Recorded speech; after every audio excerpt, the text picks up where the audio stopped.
تو یہ ہوگا. تو طلب علم کے اخلاص کا تیسرا مطلب میں یہی بتایا کہ آپ دوسروں سے علم اور جہالت کو دور کریں. امام احمد بن حنبل رحمۃ اللہ علیہ نے فرمایا العلم لا يعدله شيء لمن صحت نیته. علم کی دولت دنیا کی پوری دولت علم کی دولت کا مقابلہ نہیں کر سکتی, علم کے برابر نہیں ہو سکتی. دنیا کی پوری دولت, علم اتنی قیمتی چیز ہے, قیمتی سرمایہ ہے. لیکن امام احمد نے کہا لمن اخلاص نہیں ہے تو پھر وہ دولت نہیں ہے, وہ تو عذاب ہے آپ کے لیے. امام احمد بن حنبل. اچھا امام کا مطلب ہے رفع الجهل عن نفسه وعن غيره, کہ وہ نیت کر لے اپنے سے علم اور عمل کی جہالت کو دور کرنا. نمبر 3 دوسروں کے علم اور عمل کو جہالت کو دور کرنا. نمبر 4 اس علم کے مطابق عمل کرنا مقصد ہو.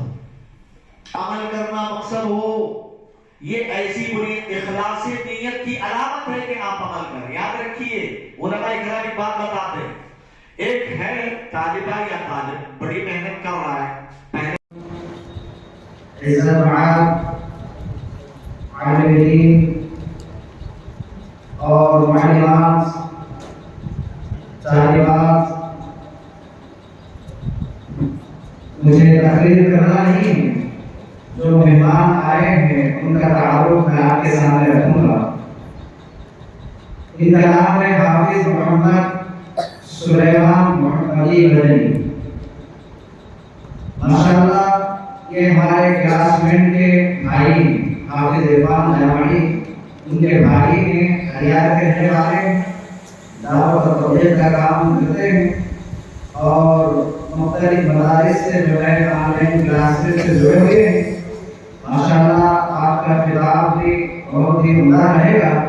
انشاءاللہ آپ کے سامنے رکھیں گے. انشاءاللہ اللہ سے دعا ہے کہ اللہ تعالیٰ جو کچھ شیخ سے مواد ہمیں ملتا ہے اس پر ہم تمام کو عمل پیرا ہونے کی توفیق عطا فرمائے. آمین. وعلیکم السلام ورحمۃ اللہ وبرکاتہ.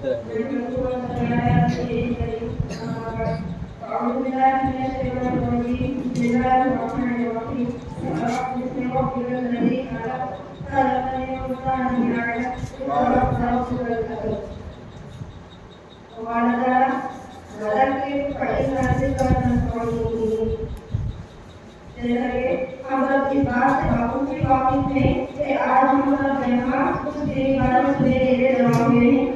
اللہ کا اجازت ہے اللہ کے فائدہ سے کرنا آپ نصیحت کرتے رہیں. یقیناً نصیحت ایمانداروں کو ہمارے فائدہ پہنچاتی ہے.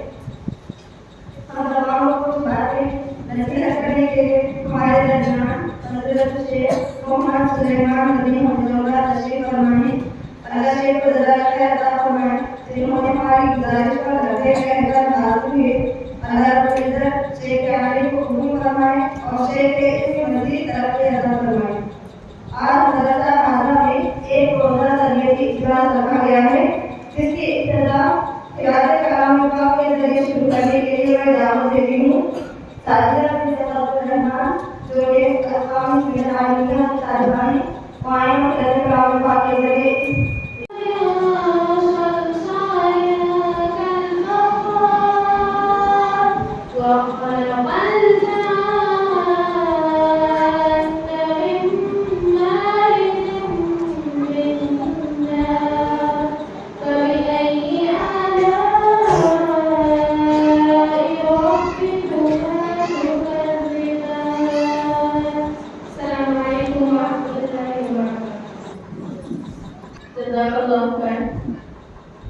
اس کے بعد میں مختصر طور پر شیخ محترم کا کے بارے میں کچھ بیان کروں گی. معزز خواتین, ہمارے درمیان مخاطب خصوصی فضیلت شیخ محمد سلیمان بن محمد اسماعیل جو مقام ہریکانچالا یونیورسٹی کرناٹک سے تشریف فرما ہے. جامعہ محمدیہ منصورت بنگلور سے 2011 میں جو عالمیت کی تعلیم سے فراغت حاصل کیے. جامعہ محمدیہ منصورت مالیگاؤں میں 2013 میں فضیلت کی تعلیم حاصل کیے اور جامعہ اسلامیہ مدینہ منورہ سے 2022 میں فراغت حاصل کیے اور کلیت حدیث شریف و دراسات اسلامیہ سے اور فی الحال بہت سے دینی اداروں میں تدریسی خدمت انجام دے رہے ہیں اور مسجد کے امام و خطیب کی ذمہ داری بھی انجام دے رہے ہیں۔ اب میں شیخ سے ادب گزارش کرتی ہوں کہ وہ ہماری ان خواتین کو فتنوں کے دور میں وہ اپنے دین و عزت کی حفاظت کیسے کریں، اس موضوع پر قیمتی نصائح پیش کریں۔ فضل محمد مشکور، جزاک اللہ خیر۔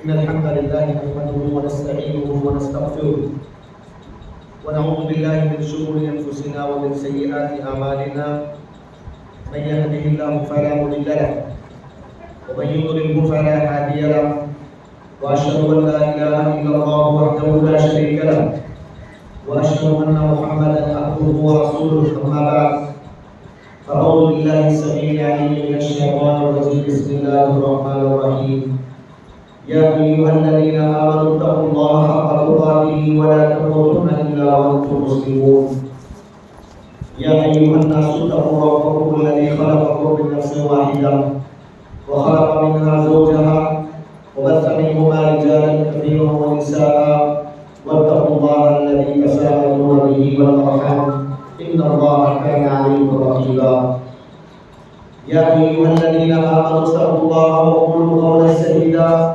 يصلح لكم أعمالكم ويغفر لكم ذنوبكم ومن يطع الله ورسوله فقد فاز فوزا عظيما فإن أصدق الحديث كتاب الله وخير الهدي هدي محمد صلى الله عليه وسلم وشر الأمور محدثاتها وكل محدثة بدعة وكل بدعة ضلالة وكل ضلالة في النار قال النبي صلى الله عليه وسلم بادروا بالأعمال فتنة كقطع الليل المظلم يصبح الرجل مؤمنا ويمسي كافرا ويمسي مؤمنا ويصبح كافرا يبيع دينه بعرض من الدنيا رواه مسلم۔ محترم ذمہ علماء کرام، طالبات، معلمات اور دیگر خواتین ملت، اللہ رب العالمین کا بے انتہا شکر اور احسان ہے جس کی توفیق اور اس کے فضل سے مدرسۃ الایمان نئی بنات کی اس بلڈنگ میں ہم لوگ دین کی کچھ باتیں سننے اور سنانے کے لیے اکٹھا ہوئے ہیں۔ اللہ تبارک و تعالیٰ ہمارے اس جمع ہونے کو قبول فرمائے۔ اللہ تبارک و تعالیٰ ہمارے اس مجلس کو مبارک مجلس بنائے، ان مجلسوں میں شمار فرمائے جن مجلسوں میں اللہ تبارک و تعالیٰ کی فرشتے حاضری لیتے ہیں، اللہ کی طرف سے رحمتوں کا نزول ہوتا ہے، برکتوں کا نزول ہوتا ہے۔ ایسی مجلسوں میں شریک ہونے والی تمام خواتین کا ذکر اللہ تبارک و تعالیٰ اپنے معزز فرشتوں کے سامنے کرتا ہے۔ اللہ سے دعا کریں کہ رب العالمین ہمارے اس مجلس کو ان خوش نصیب مجالس میں شمار فرمائے۔ ابھی آپ کے سامنے بتایا گیا، مجھے آپ کے سامنے یہ بتانا ہے، فتنوں کے دور میں ایک عورت اپنے دین کی کیسے حفاظت کر سکتی ہے، کرنا چاہیے، اسی طریقے سے اپنے عزت و آبرو کی حفاظت وہ کیسے کرے۔ حقیقت میں یہ جو ٹاپک رکھا گیا آج کی بنیادی ضرورت ہے، ہر عورت کی ضرورت ہے، ہر مرد کی ضرورت ہے، ہر نوجوان کی ضرورت ہے، ہر بوڑھے کی ضرورت ہے، کیونکہ اس دنیا کے اندر سب سے بڑی اگر کوئی دولت ہو سکتی ہے تو وہ دولت اسلام ہے، دولت ایمان ہے، دولت عقیدہ ہے کہ اللہ رب العالمین نے ہم لوگوں کو جو مسلمان بنا کر پیدا فرمایا، اسلام کی دولت سے جو مالا فرمایا، یہ اسلام کی دولت، ایمان کی دولت اللہ تعالیٰ کی طرف سے سب سے بڑی دولت اس دنیا میں۔ ایک مسلمان کو اگر دنیا نہ ملے، فٹ پاتھوں میں زندگی بسر کر رہا ہے، رہنے کے لیے چھت نہیں، چلنے کے لیے گاڑی نہیں، دنیا کی دولتوں سے محروم ہے لیکن دولت اسلام سے مالا مال ہے، ایسا آدمی خوش نصیب ہے، ایسا آدمی اللہ کا محبوب ہے، اللہ کے نبی صلی اللہ علیہ وسلم کی نظر میں محبوب ہے، پسندیدہ ہے۔ لیکن اس کے مقابلے میں اگر کوئی عورت، کوئی مرد اس دنیا میں بڑے آرام و آسائش کے ساتھ زندگی بسر کر رہی ہے، ایئر کنڈیشن کی زندگی، کاروں کی ایئر کنڈیشن، ہائی فائی زندگی، ہر ٹائپ کے کھانے، ہر طرح کی آرام و آسائش، سب کچھ ہے دنیا کی دولت، لیکن اس کے پاس اسلام کی دولت نہیں ہے، ایمان کی دولت نہیں ہے، تو پھر وہ بیکار، وہ بدنصیب ہے، کوئی فائدہ نہیں ہے اس دنیا کی دولت کا اگر کسی کے پاس اسلام کی دولت نہ ہو۔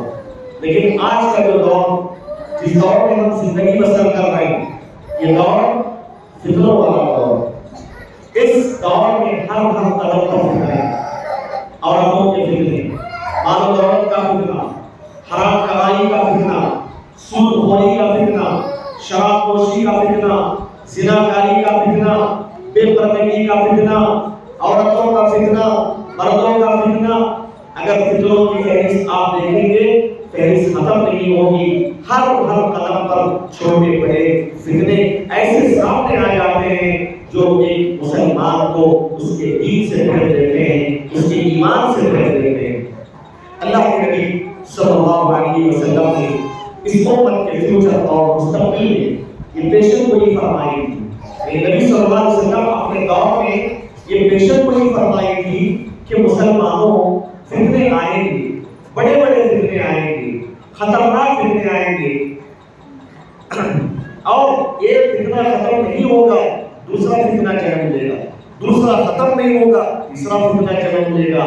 اور پیارے نبی صلی اللہ علیہ وسلم نے فرمایا کہ ایک فتنہ آئے گا، مسلمان سمجھے گا یہ بہت بڑا فتنہ ہے، یہ مجھے ہلاک کر دے گا، یہ مجھے میرے دین کو برباد کر دے گا، ایسا سمجھے گا مسلمان۔ لیکن جب اللہ تعالیٰ اس فتنے کو ختم کرے گا، اس کے بعد جب دوسرا فتنہ آئے گا وہ اس سے بڑا فتنہ ہوگا، اس کے بعد جو آئے گا وہ اس سے بڑا فتنہ ہوگا۔ نبی علیہ السلام نے فرمایا کہ دور قیامت کے قریب بدتر سے بدتر ہوتا جائے گا، بدتر سے بدتر ہوتا جائے گا۔ ہر معاملے میں فتنہ کسے بولتے ہیں؟ فتنہ یاد رکھیے، اس ڈیفینیشن کو، اس مفہوم کو یاد رکھیے۔ فتنہ ہر اس چیز کو کہا جاتا ہے جو ایک مسلمان کو دین سے دور کر دے، اسلام سے دور کر دے، اس کے ایمان کو جو ہے برباد کر دے، اس کے عقیدے کو برباد کر دے، اسے فتنہ کہا جاتا ہے۔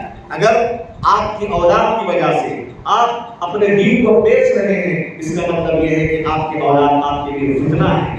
اگر آپ دنیا کی دولت کے پیچھے بھاگتے ہوئے آخرت سے غافل ہو رہے ہیں، اسلام کو اگنور کر رہے ہیں، ایمان کو اگنور کر رہے ہیں، ایمان کو اہمیت نہیں دیتے، اسلام کو اہمیت نہیں دیتے، صرف پیسہ چاہے حرام طریقے سے ملے، حلال طریقے سے ملے، یہ پیسہ تمہارے لیے فتنہ ہے، اس لیے کہ اس پیسوں نے تمہارے دین کو برباد کر کے رکھ دیا ہے۔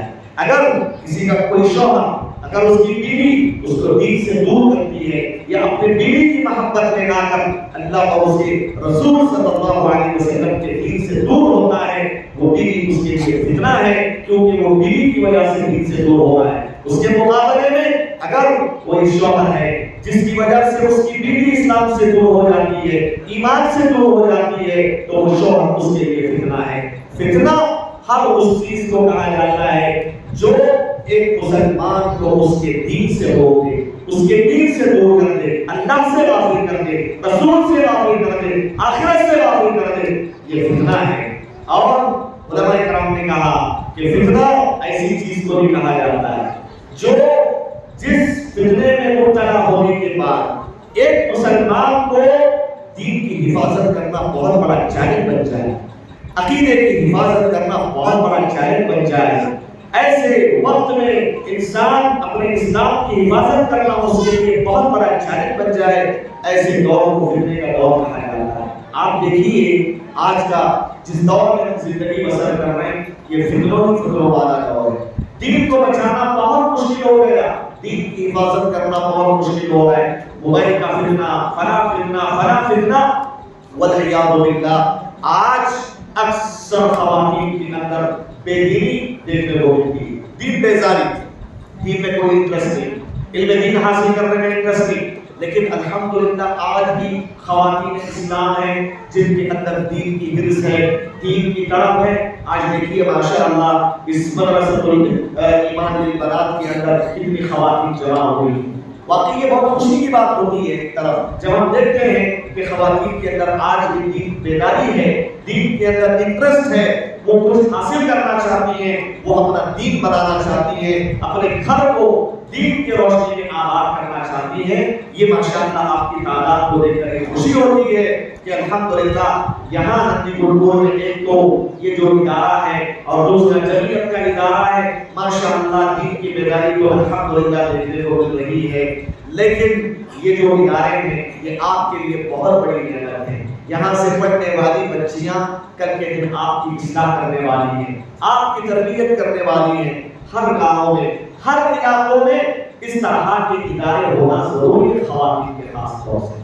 کیوں معلوم ہے ایک خاتون اگر سدھرتی ہے اس کا شوہر سدھرتا ہے، اس کے بچے سدھرتے ہیں، اس کا گھر سدھرتا ہے، اس کے خاندان قبیلے سدھرتے ہیں. اگر عورت بگڑ جائے، عورت کے اندر بگاڑ پیدا ہو جائے، عورت کے اندر دینداری نہ ہو، کیسے وہ بچوں کو سدھار سکتی ہے، کیسے وہ اپنے شوہر کو دیندار بنا سکتی ہے، کیسے اپنے بچوں کو دیندار بنا سکتی ہے، کیسے وہ اپنے والدین کو دین کی طرف لا سکتی ہے، کیسے وہ اپنے خاندان قبیلے کو سدھار سکتی ہے. یقیناً ایک عورت کی اصلاح صرف اپنے گھر کی اصلاح نہیں ہے، اس کے خاندان کی اصلاح نہیں ہے، بلکہ پورے معاشرے اور سوسائٹی کی اصلاح ہے. اسی لیے کسی شاعر نے کہا تھا الام مدرسۃ اذا اعددتها اعددت شعبا طیبا الاعراقی. اگر تم کسی ایک ماں کو تیار کر لو، ایک عورت کو تم تیار کر لو، اس کی اصلاح کر لو، گویا کہ تم نے ایک پاکیزہ نسل کو تیار کیا ہے. ایک عورت کی اصلاح ایک نسل بنانے کی طرح ہے، ایک جو ہے ایک خاندان قبیلے کی اصلاح ہے، معاشرے کی اصلاح ہے. تو اس حیثیت سے الحمدللہ اس جگہ اس طرح کے ادارے چل رہے ہیں، یہ اللہ کی طرف سے بہت بڑی نعمت ہے. اس اعتبار سے یہاں پڑھنے والی بچیاں کل کے دن انشاءاللہ گھروں کے اندر کام کریں گی، عورتوں میں کام کریں گی، عورتوں کے اندر اصلاح آئے گی، تو پھر معاشرہ فتنوں سے محفوظ ہو جائے گا. عورت اگر فتنوں سے محفوظ ہے، اس کا گھر فتنوں سے محفوظ ہے، اس کا شوہر، اس کے بچے فتنوں سے محفوظ ہیں. لیکن عورت اگر فتنے کا شکار ہو جائے پھر میرے خواتین اسلام پھر پورا معاشرہ بگاڑ کا شکار ہوتا ہے.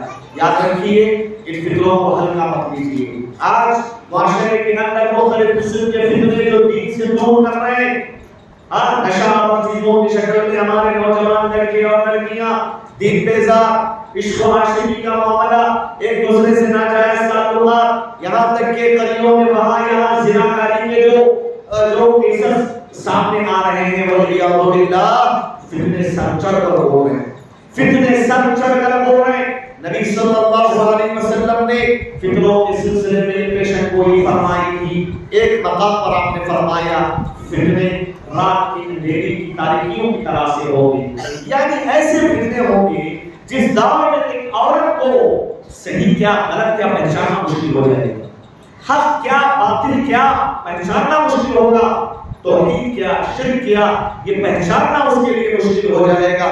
حلال اور حرام کے درمیان تمیز ختم ہو جائے گی. میرے نبی صلی اللہ علیہ وسلم نے ایسے دور کے بارے میں پیشن گوئی فرمائی تھی اور کہا تھا آپ نے ایک دور ایسا بھی آئے گا کہ فتنوں میں مبتلا ہو کر عورتیں مرد صبح سویرے اسلام کی حالت میں کریں گے، شام ہوتے ہوتے اسلام سے ہوتر ہو جائیں گے. شام ایمان کی حالت میں ہوگی، صبح ہوتر ہو کر شام کریں گے، یہاں تک کہ دنیا کے کچھ پیسوں کے خاطر اپنے دین کا سودا کرنے کے اپنے دین کو بیچ ڈالیں گے. کیفیت ہم دیکھ رہے ہیں قریوں میں کچھ پیسوں کے خاطر اپنے دین کا سودا کرتی ہیں، عورتیں اپنے دین کو برباد کر دیتی ہیں، مرتد ہو جاتی ہیں. اور کالجز کی لائف میں ہمارے بعض پیرنٹس ماشاءاللہ ہائی ایجوکیشن کے نام پہ اپنے لڑکیوں کو بڑے بڑے کالجز میں داخلہ دلواتے ہیں جہاں پہ کوئی ایجوکیشن ہوتا ہے، جہاں پہ مرد عورتیں لڑکے اور لڑکیاں ایک ساتھ بیٹھ کر تعلیم حاصل کر رہی ہیں. اور ایک دوسرے سے بات کر رہی ہے، ایک دوسرے سے فون میں چیٹنگ ہو رہی ہے، ایک دوسرے سے تعلقات قائم ہو رہے ہیں، کوئی پوچھنے والا نہیں ہے۔ ایسے دور میں ہم جی رہے ہیں، یہ فتنوں کا سمندر ہے، فتنوں کا سمندر۔ آج اتنا آسان نہیں ہے اپنے دین کی حفاظت کرنا، اسی لیے ہم میں سے ہر عورت کو یہ ذمہ داری ہے کہ وہ جو ہے ہوش کے ناخن لے، وہ چوکنا رہے، وہ اپنے ذمہ داری کو سمجھے کہ ایسے دور میں کیسے ہم اپنے آپ کو فتنوں سے بچا سکتے ہیں، اپنی نوجوان لڑکی اور لڑکیوں کی دین کی حفاظت ہم کیسے کر سکتے ہیں۔ یہ ہم میں سے ہر کسی کی ذمہ داری ہے، اس کو معمولی لینے کی بات نہیں ہے، اس کو لے کر فکر مند ہونا چاہیے۔ نبی صلی اللہ علیہ وسلم نے ایک حدیث میں فرمایا، اے صحابہ میں دیکھ رہا ہوں تمہارے گھروں کے اندر بارش کے قطروں کی طرح سے فتنے داخل ہو رہے، بارش کے قطروں کی طرح۔ بارش کے جب قطرے گرتے ہیں، ایک نہیں گرتا، دو نہیں گرتے، پیچھے پیچھے بار بار کئی گرتے رہے۔ نبی نے فرمایا بالکل اسی طرح فتنہ ایک نہیں ہوگا، فتنے بہت سارے ہوں گے، ایک فتنہ ختم نہیں ہوگا دوسرا آئے گا، دوسرا ختم نہیں ہوگا تیسرا آئے گا، اور پے در پے آئیں گے، پیچھے پیچھے آئیں گے فتنے۔ ایک اور حدیث میں نبی صلی اللہ علیہ وسلم نے یہ جو حسیر پہ آپ بیٹھتے ہو، حسیر میں جو لکڑیاں ہوتی ہیں نا، اس سے تشبیہ دے کر نبی نے فرمایا تو الفطر علی القلوب کالحسیر عودا، انسان کے دلوں پر فتنے پیش کیے جاتے ہیں کیسے؟ جیسے حسیر کی لکڑیاں ہوتی ہیں، ایک کے بعد دیگرے، ایک کے بعد دیگرے، اس طریقے سے فتنے ایک کے بعد دوسرا، دوسرے کے بعد تیسرا، تیسرے کے بعد چوتھا، اس طریقے سے فتنے دلوں پر پیش کیے جاتے ہیں۔ تو ایسی فتنوں کے دور میں ہم میں سے ہر کسی کی ذمہ داری ہے، ہم سب سے پہلے یہ دنیا کی سب سے بڑی دولت جو اسلام کی دولت ہے، اس کی حفاظت کی طرف توجہ ہے۔ یہی وہ دولت اسلام ہے جس کی بنیاد پر آپ کو قبر میں نجات ملنے والی ہے۔ یہی وہ دولت اسلام ہے جس کی بنیاد پر ایک عورت کو رب العالمین نے اتنا اونچا اٹھایا، اتنا اونچا اٹھایا، اس کو اتنا مقام دیا۔ کیا عورت کے نام نہیں جاتی؟ کیا آپ نے نہیں سنا علماء کے بیانات میں اسلام نہیں آیا تھا، زمانے جاہلیت کا دور تھا، اسلام نہیں آیا تھا، کیا حیثیت تھی تمہاری بتاؤ؟ ایک عورت کی کیا حیثیت تھی بتاؤ؟ ایک عورت کو استعمال کی حد تک رکھا جاتا تھا، صرف ان کا استعمال ہوتا تھا، ان کی بنیادی حقوق سے ان کو محروم رکھا جاتا تھا۔ ان کو جب پیدائش ہوئی بچی کی تو زندہ درگور کر دیا جاتا تھا، اور کسی کے گھر میں بچی کی پیدائش ہوئی تو اس کا منہ کالا پڑ جاتا تھا، ہمارے شرم میں گھومتا تھا، اپنا چہرہ چھپا چھپا کے لوگ کانا دیتے تھے، ارے دیکھو یہ ہے، اس کے گھر میں ایک لڑکی کی پیدائش ہوئی۔ کبھی کبھار اپنے شرم کو برداشت کیے بغیر برداشت سے باہر آنے کے بعد اپنی بچی کو اپنے ہاتھوں سے زندہ کو دیا جاتا۔ وراثت کا کیا معاملہ؟ کوئی حصہ نہیں ملتا تھا وراثت، لڑکیوں کو بیچا جاتا تھا، کوئی حیثیت نہیں تھی، زناکاری سب چل کر ہوتی تھی وہاں پہ، اس طرح کا معاملہ تھا۔ لیکن اسلام آیا تو کہا کہ نہیں، جس طریقے سے ایک مرد کا حصہ ہوتا ہے معاشرے میں، اسی طریقے سے عورت اس میں مرد کے برابر ہے۔ یعنی ایک معاشرہ جو وجود میں آتا ہے وہ صرف مرد سے نہیں آتا، عورت اور مرد سے آتا ہے۔ نسل جو بڑھتی ہے صرف مرد سے نہیں بڑھتی، عورت اور مرد کے خلاف سے بڑھتی ہے، اس حیثیت سے مرد اور عورت دونوں برابر۔ اسلام نے یہ کہا جس طریقے سے ایک مرد کو وراثت میں حصہ ملنا چاہیے، عورت کو بھی ملنا چاہیے، عورت بھی اس کی حقدار ہے، جس طریقے سے اور مرد کو عزت ملنی چاہیے، بالکل اسی طریقے سے عورت کو بھی عزت ملنی چاہیے۔ اسلام نے عورتوں آپ کو بہت بڑا مقام دیا ہے، بہت عزت والی بنایا آپ کو، اور اسلام نے یہ کہا کسی مرد کے لیے جائز نہیں ہے کہ وہ اپنی نگاہوں سے کسی عورت کو عزت کی طرف اٹھائے۔ اتنا مقام اسلام نے دیا۔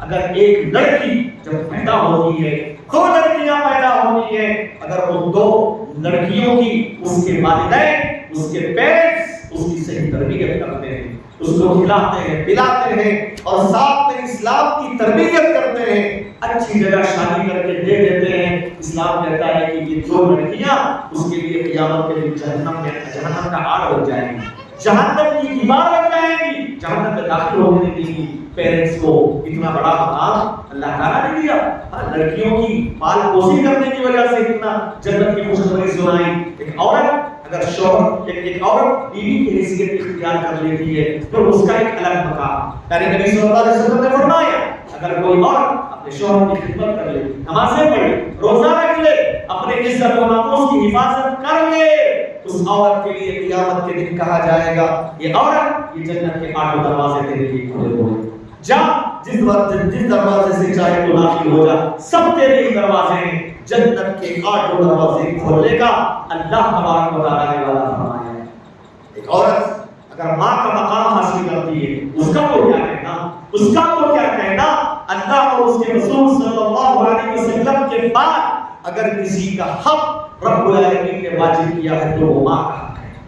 باپ کے مقابلے میں عورت کو اللہ نے 3 زیادہ حق جو ہے 3 اعتبار سے حق کو اونچا کیا ہے. ایک آدمی آیا, اللہ کے نبی بتائیے میں اس دنیا کے اندر سب سے زیادہ حسن سلوک کا حقدار ہوں کہ میں اس کے ساتھ اچھا برتاؤ کروں, اس کی خدمت کروں, اس کے ساتھ اچھا سلوک کروں. آپ نے کہا تمہاری ماں, اس نے کہا اس کے بعد کون, کہا تمہاری ماں, کہا اس کے بعد کون ہے, کہا تمہاری ماں. 3 مرتبہ رب العالمین نے ماں کا نام لیا, اس کے بعد کہا کہ تمہارا ماں. کیوں ہے معلوم ہے آپ کو, ماں کو اللہ تعالیٰ نے 3 مقام دیا, اس کی بجا بھی اللہ نے قرآن میں بتایا ہے, اس لیے کہ ماں سب سے پہلے 9 مہینے تک ایک بچے کو اپنے پیٹ میں رکھ کر اس کی مشقتوں کو برداشت کرتی ہے. یہ پہلی وجہ ہے, یہ پہلا حق ہے اس کا جو اللہ نے دیا اس کو. اور دوسرا یہ ہے کہ جب بچے کی پیدائش ہو جاتی ہے اس کے بعد اپنے خون کو دودھ بنا کر بچے کو غذا دیتی ہے. یہ دوسری وجہ ہے. اور اسی طریقے سے عورت جو حالت حمل میں جو تکلیف کو برداشت کرتی ہے, حملت وہ جب وہ اپنے پیٹ میں رکھتی بھی ہے تو مشقت کے ساتھ, اور جس وقت بچے کی پیدائش ہو رہی ہوتی ہے ڈلیوری کے وقت جو ایک عورت کو تکلیف ہوتی ہے, اذیت پہنچتی ہے, وہ اس کا اللہ جانتا ہے اور وہ جانتی ہے, اس کے علاوہ کوئی اور محسوس نہیں کرتا. اس کے بعد وہ اپنے خون کو دودھ بنا کر اپنے بچے کو غذا دیتی ہے. 3 وجوہات سے رب العالمین نے ایک ماں کو 3 مقام میں حقوق زیادہ کیا ہے, تو باپ کے مقابلے میں اس کا حق زیادہ ہے. تو یہ مقام اسلام نے دیا. آج عورتیں کیا دے رہی ہیں اسلام کو, اسلام نے عورت کو یہ دیا, عورت اس کے بدلے اسلام کو کیا دے رہی ہے. اسلام یہ اللہ کی بڑی نعمت ہے, اس نعمت اسلام کی وجہ سے عورت کو تمہارا مقام اللہ نے اونچا کیا ہے, تم کو یہ مقامات دیے ہیں, لیکن تم اس کا شکر گزاری کس حد تک کر رہے ہو. محاسبہ کرو, پوچھو اپنی نفس سے, اپنے زمین سے, اپنے دل سے پوچھ کے دیکھو کہ اسلام نے اتنا سب کچھ دیا, ہم اس کا شکر ادا کر رہے ہیں کہ نہیں کر رہے. اسلام کا شکر کیا مطلب ہے, آپ اسلام پر قائم رہیں, جو اسلام بولے وہی بس, دنیا کی کسی بات کی نہیں لینا ہے, کسی کی بات نہیں سننا ہے, اپنے خواہش کی نہیں سننا ہے, اسلام کی سننا ہے. یہ ہے شکر گزاری. آج ہمارے خواتین اسلام سے دور, حلال و حرام کے درمیان تمیز نہیں, فطروں میں مبتلا ہو جاتی ہے. تو کہنے کا مقصد یہ ہے اسلام نے آپ کو جو اتنا مقام دیا ہے تو اس کی حقانیت کو سمجھتے ہوئے اسلام پر قائم رہیں, ثابت قدم رہیں. میں آپ کے سامنے یہ بتاتا چلوں کہ فطروں کے دور میں ایک عورت کیسے اپنے دین کی حفاظت کرے, کیسے اپنے عزت و آبرو کی حفاظت کرے. اس سلسلے میں کچھ باتیں میں آپ کے سامنے کتاب و سنت کی روشنی میں رکھتا ہوں. سب سے پہلی بات, اے عورتوں کی جماعت, اگر تم اپنے آپ کو فطروں سے بچانا چاہتی ہو, اپنے بچوں کو فطروں سے دور رکھنا چاہتی ہو, اپنے دین و عقیدے کی حفاظت کرنا چاہتی ہو, تو سب سے پہلی بنیادی بات یہ ہے آپ اپنے عقیدے کو درست کریں, آپ اپنے عقیدے کو اسلامی عقیدہ بنائیں, عقیدے توحید میں مضبوطی لائیں. تمہارے گھروں کے اندر کسی بھی قسم کا شرک ہونے نہ پائے, نہ بڑا شرک نہ چھوٹا شرک. آج ہمارے گھروں کے اندر مسلمان گھرانوں میں شرک کی مختلف شکلیں پائی جاتی ہیں. اگر کوئی خاتون اس میں مبتلا ہے اور اس کو لگتا ہے کہ نہیں ہمارے آبا و اجداد پرانے دور سے کرتے آ رہے ہیں, یہ کیا نئی باتیں لے کے آ رہے ہیں مولانا, اگر ایسا لگتا ہے آپ کو, اللہ کے واسطے آپ جا کے تحقیق کریں. آپ تحقیق کریں جو میں بات یہاں کر رہا ہوں میری اپنی بات نہیں کر رہا ہوں، میرے آباء و اجداد کی بات نہیں کر رہا ہوں، کسی عالم کی بات نہیں کر رہا ہوں، میں اس ہستی کی بات کر رہا ہوں جس ہستی کو ہم جناب محمد رسول اللہ صلی اللہ علیہ وسلم کہتے ہیں۔ میں نبی کی بات کر رہا ہوں۔ آج ہمارے گھروں کے اندر شرک کی ایک شکل یہ ہے، نظر بد سے بچنے کے لیے، گھر کو نظر بد سے بچانے کے لیے، حاسدین کے حسد سے بچانے کے لیے گھروں میں تعویذ لٹکائی جاتی ہے۔ مرد عورتیں اپنے بچوں کو نظر بد سے بچانے کے لیے تعویذ لٹکا رہے ہیں۔ گھروں کے اندر ناریل وغیرہ کی شکل میں لال کپڑے میں، ہرے کپڑے میں، فلاں کپڑے میں لگا رہے ہیں۔ آپ پیارے نبی صلی اللہ علیہ وسلم کی حدیث آپ نے نہیں پڑھی؟ نبی نے کیا فرمایا؟ من تعلق تمیمۃ فقد اشرک، جس نے تعویذ لٹکائی اس نے شرک کیا۔ یہ نبی کی حدیث ہے بھائی، ہماری بات نہیں ہے یہ نبی صلی اللہ علیہ وسلم کا فرمان ہے۔ نبی علیہ الصلوۃ والسلام نے کہا تعویذ مطلب شرک ہے۔ اگر شرک گھر میں داخل ہو گیا ایسا گھر کبھی آباد نہیں ہو سکتا، ایسا گھر کبھی اللہ کے ذکر سے آباد نہیں ہو سکتا۔ ایسی گھروں میں برکتیں ختم ہو جاتی ہیں۔ آدمی برکتیں لانے کے لیے اللہ کو ناراض کرے، رزق دینے والا اللہ ہے۔ اگر آپ اللہ کو ناراض کریں رزق کون دے گا؟ اللہ بتاؤ کون رزق دے گا آپ کو؟ تمیمہ تعویذ کا مطلب کوئی بھی چیز کسی بھی جگہ لٹکائیں آپ، چاہے ناریل کی شکل میں لٹکائیں، چاہے آپ کسی ہاتھ کی شکل میں لٹکائیں، لیمبو کی شکل میں لٹکائیں، کوئی بھی چیز کہیں بھی لٹکائیں، اگر اس کا مقصد یہ ہے لٹکانے کی وجہ سے برکتیں آئیں گی، نظر بد سے بچیں گے، حاسدین کے حسد سے بچیں گے، تو پھر یہ تعویذ ہوگی۔ اللہ کے نبی صلی اللہ علیہ وسلم نے کلیئر کر دیا کہ یہ شرک ہے۔ اور میں آپ کو بتاؤں کہ اگر کوئی مسلمان گھرانہ اس میں مبتلا ہے، اللہ کے نبی نے ایسے لوگوں کی بدعا فرمائی۔ کیا بدعا فرمائی؟ آپ نے کہا من تعلق ودعۃ فلا ودع اللہ له، جو کوئی آدمی کسی مصیبت سے بچنے کے لیے، حسد سے بچنے کے لیے ایسی چیزیں لٹکاتا ہے، اللہ اس کی زندگی میں سکون و اطمینان چھین۔ اللہ کے نبی کی بدعا، اللہ کے نبی نے بدعا دی۔ اور آپ دیکھیے جو لوگ تعویذیں لٹکاتے ہیں، دھاگے پہنتے ہیں، کرے ڈالتے ہیں اپنے بچوں کو، آپ دیکھیے ان کی زندگی میں اتنا چین نہیں رہتا، پریشان رہتے ہیں۔ وہ لٹکائیں گے، 1000 تعویذیں لٹکائیں گے، 1000 چیزیں، طبیعت پھر خراب ہو گئی بچے کی، پتہ نہیں کیا ہو گیا، پتہ نہیں کون سا جن اٹیک ہو گیا، پتہ نہیں کون سی نظر لگ گئی۔ مطلب اس کی زندگی میں پریشانی ہی پریشانی رہتی ہے، کبھی اس اطمینان رہتی نہیں ہے۔ وہ ذرا بھی کچھ نقصان ہو گیا تجارت میں، دل میں وسوسیات شروع ہو گئے، پتہ نہیں کون کرا دیا، کیا ہو گیا، وہ ہو گیا، یہ ہو گیا۔ اس کی زندگی عجیب بن جاتی ہے۔ یہ اللہ کے نبی صلی اللہ علیہ وسلم کی بدعا کا نتیجہ ہے۔ لیکن اس کے مقابلے میں اگر آپ کی زندگی میں عقیدت توحید آ جائے، عقیدت توحید ہے کہ اللہ پہ بھروسہ کرو، یہ تعویذیں سب ختم کرو، مصیبتیں آنا ہے تو اللہ کی طرف سے آئیں گی، پریشانیاں آنا ہے تو اللہ کی طرف سے آئیں گی، اور اللہ حفاظت کرنے والا ہے، نظر بد سے بچانے والا ہے۔ ہاں اسلام نے جو حل بتایا اس کو پڑھو، قرآن مجید کی تلاوت کرو گھروں کے اندر، پیارے نبی صلی اللہ علیہ وسلم کی جو دعائیں ہیں صبح و شام کی، تو دعاؤں کو پڑھو، قرآن کو پڑھو، قرآن سنو، انشاءاللہ گھروں کے اندر برکتیں آئیں گی اور اللہ تعالیٰ آپ کو ہر قسم کے شر سے محفوظ رکھے گا۔ لیکن یہ جو آج شرکیہ جو اعمال مسلمانوں کے گھروں میں دیکھنے کو ملتے ہیں، یہ عقیدے کی خرابی ہے، اور جس گھر کے اندر عقیدے کی خرابی ہو، شرک کا کوئی بھی عمل انجام پاتا ہو، یاد رکھ لیں وہ گھر کبھی اطمینان اور سکون سے آباد ہو ہی نہیں سکتا۔ یہ اللہ کے نبی صلی اللہ علیہ وسلم کی بدعا ہے۔ خواتین اسلام، میں نے کہا فتنوں سے آپ اپنے آپ کی حفاظت کرنا چاہتی ہو، سب سے پہلے آپ کو چاہیے کہ آپ عقیدے کی حفاظت کریں۔ میں نے نبی صلی اللہ علیہ وسلم نے اس فرمایا ہے، اس امت کے جو شروع کے لوگ تھے صحابہ، اللہ نے ان کو عافیت میں رکھا تھا، فتنوں سے بچا کے رکھا تھا۔ آپ نے فرمایا اس امت کے جو آخری لوگ ہوں گے قیامت کے قریب، ایسے لوگوں میں فتنے نازل ہوں گے، بڑے بڑے فتنے آئیں گے۔ نبی نے فرمایا ایسے فتنے آئیں گے، ہر آنے والا فتنہ پہلے والے فتنے سے بڑا ہوگا۔ اور ایک مومن ایک فتنے کو دیکھے گا، دیکھ کے بولے گا کہ یہ فتنہ ایسا ہے کہ ہلاک و برباد ہو جاؤں گا اس فتنے سے۔ لیکن جب اللہ تعالیٰ اس فتنے کو ختم کرے گا، دوسرا فتنہ آئے گا، تو مومن یہ محسوس کرے گا کہ جو گزرا تھا فتنہ وہ اس سے ہلکا تھا۔ اس طریقے کا معاملہ ہوگا۔ نبی صلی اللہ علیہ وسلم نے کیا فرمایا؟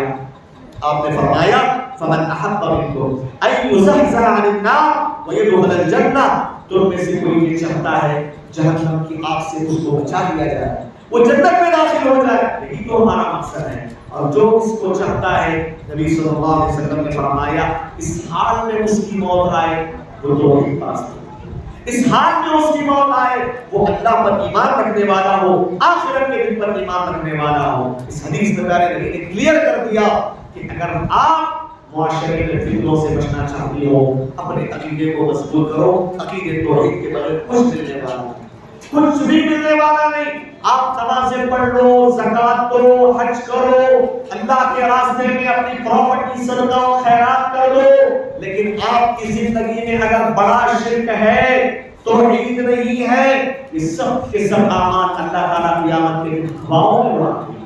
وَقَدِمْنَا إِلَىٰ مَا عَمِلُوا مِنْ عَمَلٍ فَجَعَلْنَاهُ هَبَاءً مَنثُورًا. اس روئے زمین کا سب سے بڑا فتنہ پیارے نبی صلی اللہ علیہ وسلم نے دجال کا فتنہ کہا ہے. جب دجال آئے گا اس روئے زمین کا وہ سب سے بڑا فتنہ ہوگا, اس کی پیشانی پر کافر لکھا ہوا ہو. اور پیارے نبی نے کیا فرمایا معلوم ہے اس میں, اس دجال کے فتنے سے کون محفوظ رہیں گے؟ وہ جن کا عقیدہ درست ہوگا. اور میں ایک بات بتاؤں, خواتین کے ساتھ بیٹھی ہوئی احادیث اس بات کا پتہ دیتی ہے جب دجال آتا ہے نا, یہودی سب سے زیادہ اس کو فالو کرنے والے ہیں, اس کو خدا مانتے ہیں. نمبر 2, کھیڑے میں رہنے والے عام طور سے لوگ اس کے فتنے میں مبتلا ہوں گے. نبی نے فرمایا عورتیں بھی زیادہ اس کے فتنے میں مبتلا ہو جائیں گی دجال کے فتنے میں. نبی کی حدیث میں بتا رہا ہوں, نبی علیہ السلام نے فرمایا جب دجال پورے زمین میں گھومے گا, فساد مچائے گا, عقیدے کو برباد کرے گا, مدینے میں داخل ہونے کی کوشش کرے گا, داخلے کی اجازت نہیں ملے گی. ایک فرشتہ اللہ کے حکم سے تلوار لے کر کھڑا ہوا ہوگا مدینے کی سرحدوں پر, وہاں دجال کو داخل ہونے نہیں دے گا. نبی نے کیا فرمایا معلوم, اس وقت ایک مومن, ایک سچا مومن اپنے گھر آئے گا, اپنے گھر آ کر اپنی ماں کو, اپنی پھپھو کو, اپنی خالہ کو, اپنی بیٹی کو, اپنی بہن کو گھر کے ستونوں سے رسی سے باندھ دے گا. بات سمجھ رہے ہیں؟ اپنے گھر کی عورتوں کو گھر کے جو ستون اور پلرز اس کو رسی سے باندھ دے گا. کیوں؟ اس لیے کہ کہیں ایسا نہ ہو کہ میری ماں جا کر دجال کے فتنے میں مبتلا ہو جائے, کہیں ایسا نہ ہو کہ میری بیٹی دجال کے فتنے میں مبتلا نہ ہو جائے, کہیں ایسا نہ ہو کہ میری خالہ اور پھپھو اس کے فتنے میں مبتلا ہو کر اس کو خدا نہ مان لے. اس ڈر سے وہ کیا کرے گا, اپنے گھر کے ستونوں سے اپنے گھر کی عورتوں کو باندھ دے گا. علماء کرام نے کہا کہ عورتیں بہت جلد پھسل جاتی ہیں, اس کے فتنے میں مبتلا ہو جاتی ہیں, اس وجہ سے وہ اتنا زیادہ سختی کا معاملہ اور انتظامات کرے گا. اسی لیے خواتین اسلام ایسے وقت میں نبی صلی اللہ علیہ وسلم نے کیا فرمایا, اس کے پیشانی پر کافر لکھا ہوا ہوگا, یقرأہ کل مؤمن کاتب وغیر کاتب. اس پیشانی پر جو کافر لکھا ہوا ہوگا اس کو کون پڑھے گا؟ وہ کافر کس کو نظر آئے گا؟ آپ نے فرمایا کہ مومن کو نظر آئے گا, جس کا عقیدہ صحیح ہو, جس کا ایمان صحیح ہو, جو شرک اکبر سے بچا ہوا ہو, شرک سے بچا ہوا ہو, توحید پرست ہو, اسی کو صرف وہ نظر آئے گا. یقرأہ کل مؤمن, ہر مومن اس کو پڑھے گا جس کے اندر ایمان ہو, جس کے اندر شرک ہو, عقیدے کا بگاڑ ہو, اس کو نظر ہی نہیں آئے گا, اس کے فتنے میں جلد مبتلا ہو جائے گا. اور آپ نے فرمایا ایسے دور میں اگر کسی انسان یا عورت کے پاس ایمان ہوگا, اگرچہ اس کو پڑھنا لکھنا نہیں آتا, اس کو لکھنا بھی نہیں آتا, کافر اس کو لکھنا بھی نہیں آتا ہے, پھر بھی اللہ تعالیٰ اس کی ایمان اور عقیدے کی برکت سے اس کو پڑھوا دے گا, وہ پڑھ لے گا. کاتب وغیرہ کاتب, لکھنے والا نہیں لکھنے والا سب پڑھے گا. اس کے ایمان کی وجہ سے, یعنی دجال کے فتنے سے اللہ رب العالمین کی توفیق اور اس کے فضل کے بعد اگر کوئی چیز بچائے گی وہ ایک مسلمان کا ایمان ہے. ہاں, دجال کا فتنہ سب سے خطرناک فتنہ ہے, سب سے بڑا فتنہ پیغمبر صلی اللہ علیہ وسلم نے قرار دیا. ایسے فتنے سے بچنے کے لیے علاج میں بتایا اپنے عقیدے کو مضبوط کرو. دوسری بات, خواتین اسلام, اگر آپ دنیا کے مختلف قسم کے ایسے فتنے جس میں مبتلا ہو کر اپنے دین و عقیدے کا سودا کر دیتی ہیں, ایسے فتنوں سے بچنے کا دوسرا علاج اسلام شریعت کی بتاتی ہے کہ آپ فتنوں سے دور رہیں, فتنوں کی جگہوں سے دور رہیں, اپنے بچوں کو، اپنے نوجوان لڑکے اور لڑکیوں کو فتنوں کی جگہوں سے دور رکھیں. جتنا زیادہ فتنوں کے قریب جائیں گے وہ فتنے آپ کو اپنے پنجے میں کس لیں گے، آپ کے دین اور عقیدے کو برباد کر دیں گے. نبی صلی اللہ علیہ وسلم نے حدیث میں فرمایا ستکون فتن، خبردار سن لو قیامت کے قریب فتنے آئیں گے، سب تم سنتے ہوں گے. ہاں علاج کیا بتایا نبی نے؟ القائم فیہا خیر من الناشی والماشی فیہا خیر من الساعی. آپ نے فرمایا اس میں کھڑا رہنے والا چلنے والے سے زیادہ بہتر ہوگا، چلنے والا دوڑنے والے سے زیادہ بہتر ہوگا. کیا مطلب؟ جو آدمی جتنا زیادہ فتنے سے دور رکھے گا، فتنوں کی جگہوں سے دور رکھے گا، اتنا زیادہ اللہ تعالیٰ اس کی حفاظت کر دے گا. اور نبی نے فرمایا من تشرف لها استشرفت، جو آدمی فتنوں میں جائے گا نا، فتنوں کے قریب جائے گا، فتنے اس کو اللہ کو برباد کر دیں گے، اس کے دین و عقیدے کو برباد کر دیں گے. حضرت سعد بن ابی وقاص رضی اللہ عنہ کے بارے میں آتا ہے مدینہ المنورہ کے اندر کچھ سیاست کا معاملہ چل رہا تھا، فتنوں کا دور. سعد بن ابی وقاص پیارے نبی صلی اللہ علیہ وسلم کے ماموں غالباً لگتے ہیں، اور آپ مستجاب الدعوات ہیں، آپ کی زبان سے نکلنے والی ہر دعا خدا نبی قبول کر لیتا تھا. ایسے وقت میں سعد بن ابی وقاص رضی اللہ عنہ بڑے جلیل القدر تجربے کار صحابی، اچھا برا جاننے والے، تجربہ رکھنے والے، مدینے سے دور اپنے اونٹ میں چارہ دے رہے، پانی دے رہے، اپنے باغیچے میں مصروف ہو کر بیٹا آ گیا. آ کر کہا پہنچانے کیا بات ہے، آپ کو تو مدینہ میں ہونا چاہیے، آپ یہاں الگ تھلگ اکیلے اپنے اونٹ میں مصروف چارہ دے رہے، آپ کو تو وہاں ہونا چاہیے نا. آپ بڑے جلیل القدر صحابی رسول تجربے کار ہیں. حضرت سعد بن ابی وقاص رضی اللہ عنہ اپنے بیٹے کو سینے پہ مارا، مار کے کہا کہ خاموش ہو جاؤ. میں نے نبی کریم صلی اللہ علیہ وسلم سے بات کہتے ہوئے سنا ان اللہ یحب العبد التقی الخفی الغنی، بے شک اللہ تبارک و تعالی فتنوں سے دور رہنے والے کو پسند کرتا ہے. کسے پسند کرتا ہے اللہ تعالیٰ؟ فتنوں کی جگہوں سے، فتنوں کے مقامات سے دور رہنے والوں کو اللہ تبارک و تعالی پسند کرتا ہے. تیسری بات یہ ہے خواتین اسلام، فتنوں سے اگر آپ اپنے آپ کی حفاظت چاہتے ہیں، آپ اپنے گھر کو راضی کریں، جتنا ہو سکے اپنے گھر کو راضی کریں. بلا ضرورت گھروں سے باہر نکلنا، گھروں کے باہر زیادہ وقت بتانا، مارکیٹوں میں وہاں یہاں مختلف جگہوں کبھی کبھار گھومنے پھرنے کے لیے گئے، فیملی کے ساتھ، ذی محرم کے ساتھ سفر کر کے گئے، کوئی بات اسلام منع نہیں کرتا ہے، لیکن اس کو عادت بنانا، ہمیشہ باہر رہنا، گھر میں وقت کم، گھر سے باہر وقت زیادہ، یہ فتنوں کو ہے. عورت بھی فتنے میں مبتلا ہوگی، چار مردوں کو فتنے میں مبتلا کرے گی. جتنا زیادہ عورت گھر سے باہر وقت نکالے گی اتنا زیادہ منکرات، زناکاریاں، بدماشیاں عام ہوں گی.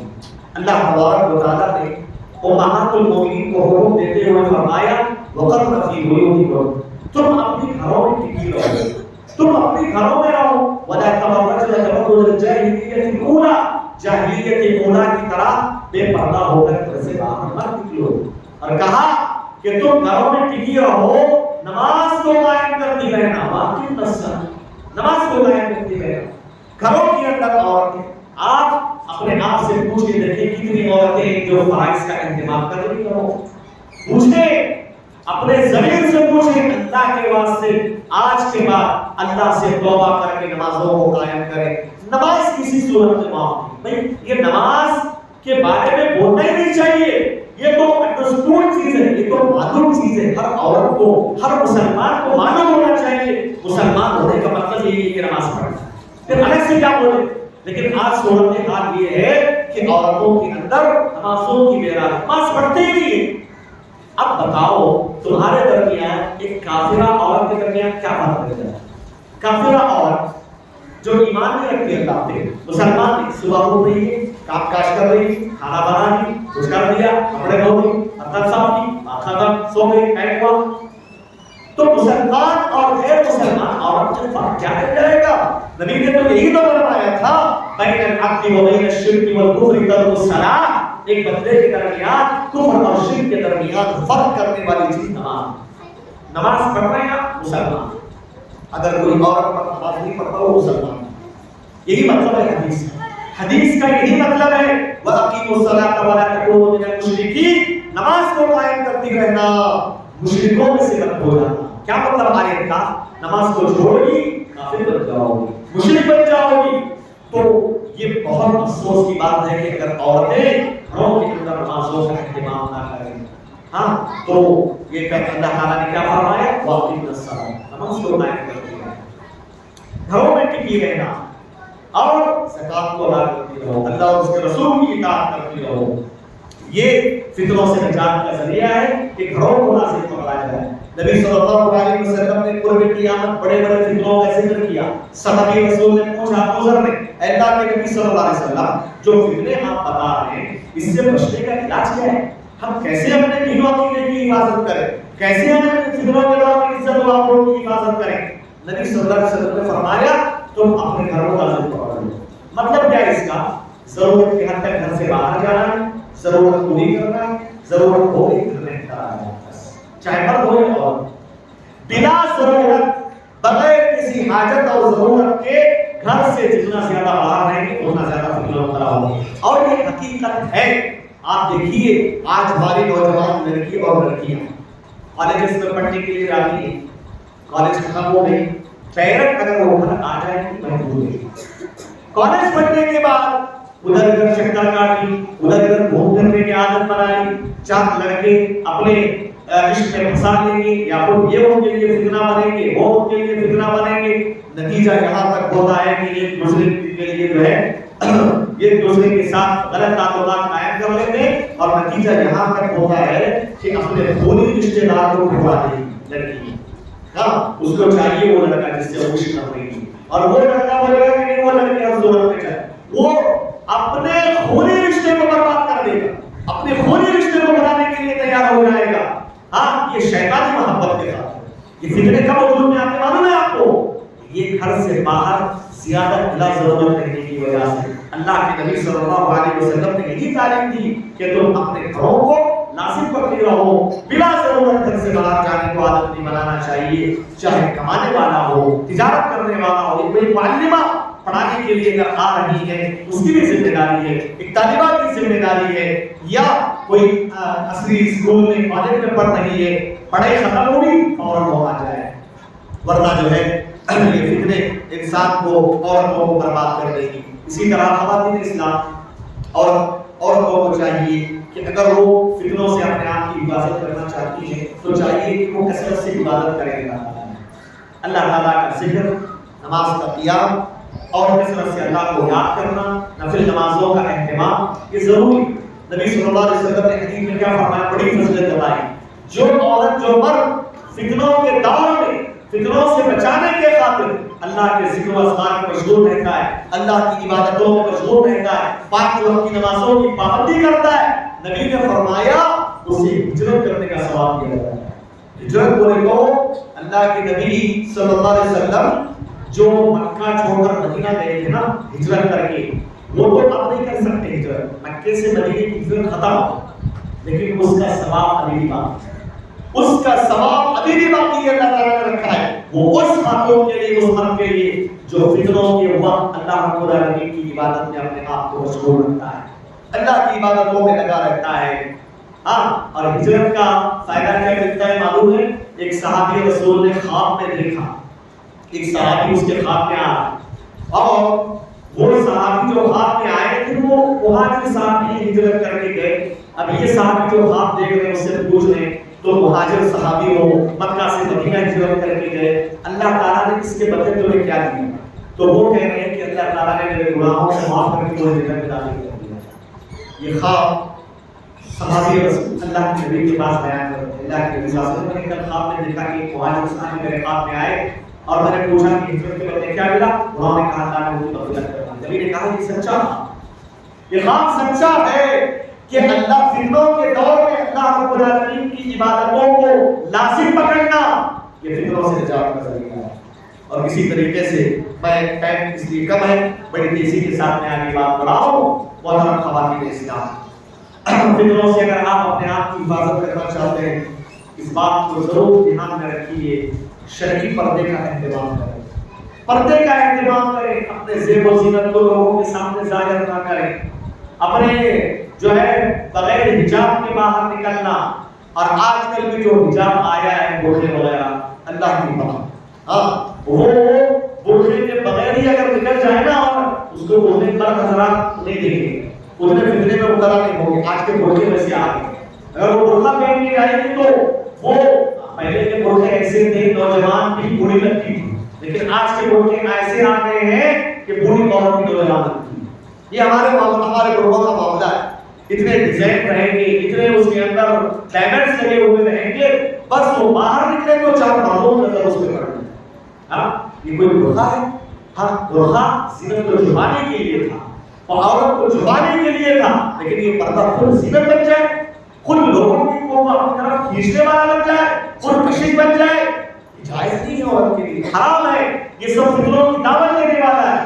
اللہ تعالیٰ نے قرآن میں فرمایا کہ عورتوں کو چاہیے، مسلمان عورتوں کو چادر اوڑھے، چادر کا استعمال ہو، جلابی بھی کے الفاظ استعمال ہو، بوٹے موڑی ہوتی تھی پہلے کے دور، بوٹے موڑی، ہاں وہ ڈالنے کے بعد نوجوان لڑکی کی بالکل بری نظر آتی تھی، کوئی دیکھے تو دیکھتا بھی نہیں تھا، پتہ نہیں کہ کون سی بری جا رہی تھی، فتنوں سے بچ جاتی تھی، وہ مردوں کو فتنوں سے بچاتی تھی۔ اس طرح کا اسلامی شریعت نے حکم دیا ہے۔ اسی طریقے سے یہ جو عورتوں کو فتنوں سے اگر بچنا ہے تو ایک چیز بتاؤ، شرم و حیا، شرم و حیا کی پیکر کرنا چاہیے۔ دیکھو شرم و حیا نا یہ ایسی بنیاد ہے نا کہ جو ایک عورت کے دین، عقیدے، اخلاق، کیریکٹر کی محافظ ہے۔ اگر شرم و حیا نہیں ہے عورت کے اندر، سب کچھ کرنے کے لیے تیار ہو جائے، زنا کرنا بھی اس کے لیے آسان ہوگا، ہر قسم کا گناہ کرنا اس کے لیے آسان ہو جائے گا۔ آج عورتیں سود خوری میں مبتلا ہے۔ ہمارے یہاں سنگا چلتا ہے، سنگا بولے گا پتہ نہیں ہے کیا چلتا ہے ہمارے یہاں سنگا، وہ غیر مسلمانوں کی اسکیم ہے، وہ مندروں سے پیسہ آتا ہے، عورتوں کو دیا جاتا ہے، انٹرسٹ پر وہ پیسے دیتے ہیں، وہ دینا ہے، چیٹیاں پتہ نہیں کیا کیا ہے، یہاں بھی ہوگی، لیکن میں اپنے علاقے میں دیکھا کہ عورتیں اس میں مبتلا ہیں، اور یہاں بھی ہو سکتی ہے عورتیں مبتلا ہو سود خوری میں۔ کیا؟ بینکوں سے قرضہ لینا، ہر مہینے انٹرسٹ کے بیس پر بھرتے جانا، 1 لاکھ روپے قرضہ لیا، بینک والا بولے گا ہر مہینے 5-5 ہزار روپے بھرتے جاؤ اور پلس 1-1 ہزار اضافہ۔ سود نہیں، سود کتنا بڑا گناہ ہے، سود اتنا خبیث اور گندا گناہ ہے کہ یہ شراب پینے سے خطرناک ہو، زنا کرنے سے بھی خطرناک گناہ ہے۔ نبی صلی اللہ علیہ وسلم نے فرمایا درہم یأکلہ الرجل من الربا فهو اشد من 36 زنیۃ۔ آپ صلی اللہ علیہ وسلم نے فرمایا ایک درہم، ایک پیسہ، اگر میں بات کروں ایک پیسہ اگر وہ سود کا کھا رہا ہے، اس کا مطلب یہ ہے کہ وہ اتنا بڑا گناہ کر رہا ہے کہ ایک آدمی 30 پر 6 مرتبہ زنا کر کے بھی وہ بڑا گناہ کرتا ہے۔ 30 پر 6 مرتبہ زنا کرنے سے بڑا گناہ ہے کہ آپ ایک لقمہ سود کا کھائیں، حرام کا کھائیں۔ نبی نے ایک حدیث میں فرمایا کہ اللہ تعالی نے صحیح کہا ہے اس حدیث کو کہ سود کے 70 کیٹیگری ہیں، بعض روایتوں میں 73 کا لفظ آیا ہے۔ نبی نے فرمایا ایسرھا اینکح الرجل امہ، ان میں سب سے 70 درجوں میں سب سے کمتر درجہ گناہوں میں، اس کا گناہ کتنا بڑا معلوم، سب سے کمتر درجے کا کہ کوئی آدمی اپنے ماں کے ساتھ زنا کرے، کوئی آدمی اپنی ماں کے ساتھ زنا کرے، کتنا بڑا گناہ۔ معاشرے میں اگر کسی کے بارے میں پتا چلے کہ یہ ماں کا زانی ہے، کوئی اس کو بخشے گا کہ اس کو بیکار کرے گا، اس سے بات نہیں کریں گے لوگ، اس کو اپنے دعوتوں میں نہیں بلائیں گے، بھی آدمی ہے، سمجھ رہے؟ لیکن یہاں سود پہ سود دیے جا رہے ہو، سود پہ سود کھائے جا رہے ہو، تو اسلام تو یہ کہتا ہے کہ بھائی 70 درجے ہیں سود کے، اس کے سب سے کمتر درجے کا گناہ ماں کے ساتھ زنا کرنے کے برابر ہے۔ اب سب سے بڑا گناہ کتنا ہوگا اندازہ لگائیں۔ اللہ کے لیے توبہ کریے، دیکھو اللہ کے لیے قربانیاں آپ دے دی، آپ کوئی مسئلہ نہیں، کوئی ہیفی زندگی چاہیے، خاص کرنی چاہیے، خاص گاڑی نہیں چاہیے، کرائے پہ رہیں گے، اسی حالت میں مر جائیں گے، بس اللہ کو راضی کر کے مر جائیں گے، یہ جذبہ آپ پیدا کریں۔ لیکن یاد رکھو ہمارا رب ظالم نہیں، ہمارا رب رحیم و کریم ہے. ہمارا رب حرام کھانے والوں کو پیسہ نہیں دیتا ہے, حرام کھانے والوں کو رزق دیتا ہے. آپ اللہ کی خاطر اگر حرام کمائی کو چھوڑتی ہو, سود کو چھوڑتی ہو, کیا اللہ تعالیٰ آپ کی مدد نہیں کرے گا؟ کیا اللہ تبارک و تعالیٰ آپ کی ضرورتوں کو پورا نہیں کرے گا؟ کیا اللہ پہ آپ کا بھروسہ نہیں ہے اللہ تعالیٰ پہ؟ ہاں, ایک کافر کو اللہ تعالیٰ دے رہا ہے, کیا ایک مسلمان عورت کو جو اللہ کے خاطر اللہ کو راضی کرنے کے لیے سود کو چھوڑ دے, کیا اس کو نہیں کھلائے گا؟ وہ نہیں, اس کو ایسے ہی بھوکا مارے گا اس کو؟ ہر کس نہیں. خواتین اسلام, پیارے نبی صلی اللہ علیہ وسلم نے فرمایا انک لن تدع شیئا للہ عز وجل الا ابدلک اللہ بہا مما هو خیر منہ. کہا اگر تم اللہ کے خاطر کسی چیز کی قربانی دیتی ہو, اللہ تعالیٰ اس سے بہتر چیز کو عطا کرتا ہے. اللہ کی قسم کھا کر کہتا ہوں, میں نے کچھ گھرانوں کو جانتا ہوں جو گھرانے پورے کا پورا پیسہ پراپرٹی سود کی بنیاد پر تھی, لیکن اللہ کا ڈر پیدا ہوا, چھوڑ دیا, سب کچھ چھوڑ دیا, جو ہے فٹ پاتھوں میں آ گئے. کچھ پیسہ نہیں تھا ان کے پاس, جو کچھ حرام کمایا تھا حرام حرام ہے. ہم اللہ کو راضی کرنے کے لیے سب کی قربانی دینے نہیں چاہیے ہمیں. اللہ تعالیٰ نے حلال طریقے سے ان کی کمائی میں کتنا برکت دیا. پہلے جتنا حرام کمائی سے بلڈنگیں بنائے تھے, اس سے ڈبل بلڈنگیں بنا رہے ہیں حلال کمائی سے. اللہ ہمارا قربان دے گا, اللہ پہ بھروسہ رکھو. اگر اللہ نے نہیں بھی دیا, اللہ رب العالمین کی آزمائش سمجھ کر صبر کر لو, لیکن اس بدلہ رب العالمین آخرت میں ضرور دے گا. آخرت کی کامیابی کے لیے فکر کرو. میں یہی بولتا ہوں, ہماری ضرورتیں جب اتنا سونا چاہیے, اتنا چاندی چاہیے, بڑا گھر چاہیے, گاڑی چاہیے, خاص کوئی, جتنی زیادہ اپنی خواہشات کو بڑھاؤ گے دنیا کی, اتنا زیادہ خراب میں پڑو گے. جتنا زیادہ اپنی ضرورتیں محدود رکھو گے, اتنا زیادہ سود سے بچو گے. میں خواتین سے گزارش کرتا ہوں, اور مردوں کی بھی ذمہ داری ہے, جو کہ ہم مرد رہیں گے کیا بولوں, میں جماعت خطبہ میں مردوں کو بولتا ہوں, مردوں کی ذمہ داری ہے عورتوں کا ہاتھ پکڑیں, سود سے بچائیں, وہ کمائیں, وہ کھلائیں اپنے بیوی بچوں کو, ان کی ذمہ داری ہے. کبھی کبھار کچھ مرد جو ہے وہ مرد نہیں ہوتے, وہ کماتے نہیں ہیں, وہ محنت نہیں کرتے, بس عورتوں کو لگا دیا سنگا میں, اس میں, اس میں, ہاں فرا فرا اسکیم عورتوں کے نام پر شروع کیا جا رہا ہے, اور یہ ایک بے غیرت انسان ہو. تو بہرحال خواتین اسلام, آپ سب سے پہلے اپنے آپ کی حفاظت کریں, سود سے اپنے آپ کی ہر طریقے سے حفاظت کریں. اذان ہوگی, اذان کے بعد انشاءاللہ لوگ کچھ اہم باتیں کنٹینیو ہوں گی.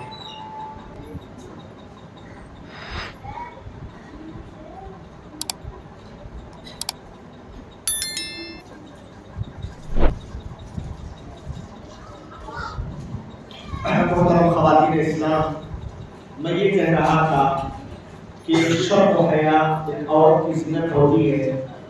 شرم و حیا ہی ہے جو اس کو ہر قسم کے گناہوں سے بچاتی ہے اور اللہ رب العالمین کے قریب کرتی ہے. لیکن عورت کے پاس اگر شرم و حیا ختم ہو جائے, کسی بھی حد تک جائے گی. آج ہمارے معاشرے کے اندر جتنی بھی سود کی شکلیں عام ہیں, جس میں عورتیں غیر مردوں کے سامنے جا کر اپنے چہروں کو کھلا رکھتی ہیں, بے حیائی کا مظاہرہ کرتی ہیں. ایک تو سودی معاملہ, دوسرا بے پردگی کا معاملہ, تیسرا بے شرمی کا معاملہ.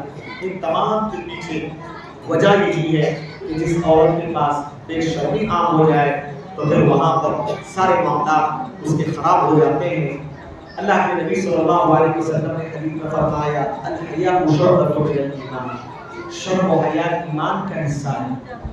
ماں عائشہ صدیقہ رضی اللہ عنہا آپ جیسی عورت تھی, ام المؤمنین عائشہ رضی اللہ عنہا, ان کا شرم و حیا, ان کی شرم و حیا کا کیا کہنا. آپ نے شاید وہ حدیث سنی ہوگی جس میں کہا گیا ہے پیارے نبی صلی اللہ علیہ وسلم کا انتقال ہوا, عائشہ صدیقہ رضی اللہ عنہا کی قبر میں دفن کیا گیا. ابو بکر صدیق رضی اللہ عنہ کی وفات ہوئی, آپ کے حجرے میں دفن کیا گیا. جب تک اللہ کے نبی اور ابو بکر کو دفن کیا گیا, عمر کی بھی وفات نہیں ہوئی. اس وقت حدیث میں الفاظ آتے ہیں, ماں عائشہ صدیقہ رضی اللہ عنہا اپنے گھر میں جاتی تھی بغیر اوڑھنی کے چلی جاتی. اپنا گھر ہے, اپنے گھر میں بغیر اوڑھنی کے آتی جاتی تھی, کیونکہ پیارے نبی کی وفات ہوئی. پیارے نبی مدفون ہیں اپنے کمرے میں, لیکن آپ کے شوہر ابو بکر صدیق رضی اللہ عنہ کو عائشہ رضی اللہ عنہا کے کمرے میں دفن کیا گیا. وہ آپ کے والد تھے, لیکن عمر بن الخطاب رضی اللہ تعالی عنہ کی جب موت کا وقت قریب آیا، عمر نے دو مرتبہ عائشہ رضی اللہ عنہا سے اجازت مانگی کہ وہ ابو بکر صدیق رضی اللہ عنہ کے بغل میں دفنا دیا جائے ان کی موت کے بعد۔ عائشہ رضی اللہ عنہا نے اجازت دے دی۔ عائشہ کی اجازت کے بعد جب عمر رضی اللہ تعالی عنہ کو آپ کے کمرے میں دفن کیا گیا، مرے ہونے میں عمر، زندے کی بات نہیں ہونی، عمر رضی اللہ عنہ کی موت ہوئی، مٹی میں دفن ہو چکے ہیں، اب تو صرف مٹی نظر آ رہی ہے حجرے عائشہ میں، اس کے باوجود عائشہ رضی اللہ عنہا کا شرم و حیا کا اندازہ لگاؤ۔ جب عمر رضی اللہ عنہ کو دفن کر دیا گیا تو جب گھر میں داخل ہوتی تھی تو اپنا دوپٹہ باندھ کے داخل ہوتی تھی۔ حضرت عمر رضی اللہ عنہ سے ان کو شرم آتی، حالانکہ موت ہونی ضروری نہیں تھا، لیکن شرم و حیا کا اتنا اعلیٰ معیار، شرم و حیا کی اتنی فکر مائیں عائشہ کہتی ہے کہ میرے شوہر کو جب دفن کیا گیا میں ویسے ہی بلا جھجک آتی جاتی تھی، کیونکہ وہ میرے شوہر تھے۔ جب ابو بکر کو دفن کیا گیا وہ میرے والد تھے، تب بھی میں آتی جاتی ویسے ہی نارمل آتی جاتی تھی، لیکن جب عمر کو دفن کیا گیا یہ عمر میرے اجنبی، یہ عمر میرے لیے اجنبی ہے۔ جب ان کو دفن کیا گیا تو گھر میں آتے جاتے اپنے دوپٹے کو باندھ کر پورے شرم و حیا کے ساتھ پردے کے ساتھ آتی جاتی۔ یہ ہے عائشہ رضی اللہ تعالی عنہا۔ یہ شرم و حیا خواتین اس کو معمولی مت سمجھو، اپنی آنے والی نسل کو، اپنی بچیوں کو باشرم بناؤ، با حیا بناؤ۔ اگر تم نے اپنی بچیوں کو باشرم بنایا، با حیا بنایا، حجاب کی پابندی کرنے والے بنا دیا، انشاءاللہ آدھا کام آپ کا ہو گیا۔ آگے چل کر کے شرم و حیا ایک عورت کو ہر قسم کی برائی کی طرف چلنے سے، قدم رکھنے سے روکتی ہے۔ انشاءاللہ شرم و حیا بہت بڑا ہتھیار ہے ایک عورت کو فتنے سے حفاظت کا۔ یہ دنیا یہی چاہتی ہے کہ عورت شرم و حیا سے زیادہ، بولتے نا کون سے در پہ اگر کام کرنا ہے بلا جھجک بات کرو مردوں سے۔ کیا مسئلہ ہے؟ بلا جھجک بات کرو مردوں سے، ورنہ ترقی نہیں کرو گی تو آگے رہو مردوں سے، مردوں کے برابر رہو، مردوں جیسے کپڑے پہنو، مردوں جیسے اسٹائل میں رہو، ہاں تم ترقی کرو گی۔ پہلے شرم و حیا کو بیچا جاتا ہے، شرم و حیا کی بیچنے کی تربیت دی جاتی ہے، کتنی تربیت۔ جب اور شرم و حیا بیچنی ہے نا تو پھر عزت و ناموس کو نیلام کر دیتی ہے۔ ہاں عزت و ناموس، شرم و حیا کی حفاظت، عزت اور ناموس کی حفاظت نہیں ہو رہی۔ جب شرم و حیا ختم ہو گئی پھر عزت و ناموس کے جنازے اٹھیں گے۔ یہ خواتین اسلام کو ہمیشہ اس بات کو یاد رکھنا چاہیے۔ خواتین اسلام، میں اس مناسبت آپ کے سامنے فتنوں سے نجات کے لیے ایک بات یہ بھی کہنا چاہوں گا کہ جتنا ہو سکے عورتیں، لڑکیاں، آنے والی نسل جو ہماری لڑکیوں کی نسل ہے ان کو یہ تعلیم دی جائے جتنا ہو سکے مردوں سے ڈسٹینس میں رہیں، جتنا زیادہ مردوں سے دور رہیں، عورتیں مردیں ایک ساتھ ملنا نہ پائیں، اختلاط کا ماحول نہ ہونے پائے۔ جہاں مرد اور عورتوں کا اختلاط ہوتا ہے وہاں عزت و ناموس کی نام ہوتی ہے، وہاں عزتیں برباد ہوتی ہیں۔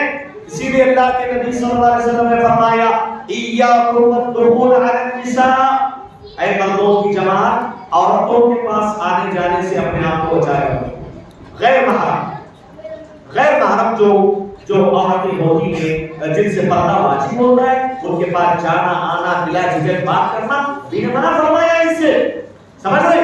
جب اللہ کے نبی صلی اللہ علیہ وسلم سے صحابی نے پوچھا الحمدللہ کہ دیور کا کیا معاملہ ہے، دیور کے بارے میں سوال تھا۔